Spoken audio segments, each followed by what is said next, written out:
श्रेया अस्पताल में जांच के लिए गई और यह देखकर हैरान रह गई कि उसका पहला प्यार जो 4 साल पहले मर चुका था अभी भी जीवित है और उसके साथ एक गर्भवती महिला भी है। हालांकि श्रेया को अच्छी तरह याद था कि 4 साल पहले एक मिशन के दौरान उसके पति की मौत हो गई थी। उसे अपनी आंखों पर विश्वास नहीं हो रहा था, इसलिए उसने हिम्मत जुटाई और अपने पति के घर जाकर दरवाजा खटखटाया। राहुल की मां ने सोची कि उसका बेटा आज जल्द ही काम से वापस आ गया है। जब उसने दरवाजा खोला तो अचानक श्रेया की नजर दीवार पर लगी, पारिवारिक तस्वीर पर गई। तब श्रेया को तुरंत एहसास हुआ कि वह गलत नहीं थी और उसका पति सचमुच जीवित था। राहुल की मां ने देखा कि अब वह सच्चाई नहीं छिपा सकती और उन्हें सच बताना ही पड़ा। पता चला कि उसके पति को उस मिशन के दौरान गलती से उसके सिर में गहरी चोट लग गई थी। हालांकि उसे सब कुछ याद था, लेकिन वह अपने रिश्ते को भूल गया था। मां उसे उसकी याददाश्त वापस लाने के लिए मजबूर नहीं कर सकती थी, इसलिए उसने श्रेया से झूठ बोला था कि उसका पति मर चुका है। अब धीरे धीरे 4 साल बीत चुके हैं और राहुल अब दूसरी शादी कर चुका है और उसका एक बच्चा भी है। श्रेया अभी भी वहां खड़ी होकर राहुल की से इंतजार कर रही है, लेकिन मां ने लड़की से विनती की कि वह उनके परिवार को अब परेशान न करे, मानो वे कभी मिले ही न हो। लेकिन श्रेया 10 साल के प्यार को कैसे छोड़ सकती थी। तभी राहुल अपनी दूसरी पत्नी के साथ घर आया और उसने सोचा कि यह महिला घर की मेहमान होगी,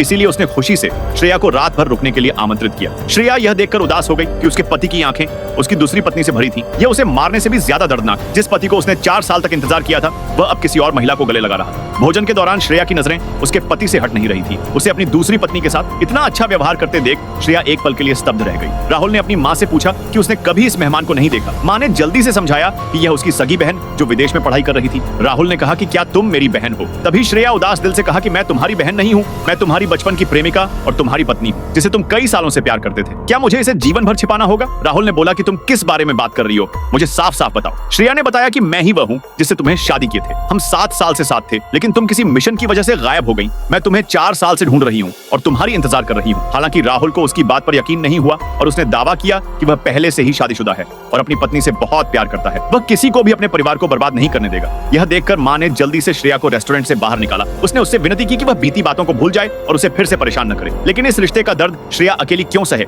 लड़की सोचने लगती है कि उसने अपने पति से कहा था कि अगर तुम मुझे एक दिन तुम भूल जाओ, तो राहुल ने वादा किया था कि अगर वह दिन सचमुच आए तो तुम्हें मेरे पास रहना होगा, क्योंकि मैं नहीं चाहता कि सुबह उठकर तुम वहां न हो। उन दोनों के बीच के मधुर पलों को याद करते हुए वह महिला अभी भी इस रिश्ते को नहीं छोड़ पा रही थी, इसलिए उसने उस आदमी की याददाश्त वापस लाने में मदद करने का मन बनाया। दोस्तों, अभी कहानी खत्म नहीं हुई है। अगर आगे देखना है सब्सक्राइब करके नेक्स्ट पार्ट लिखो।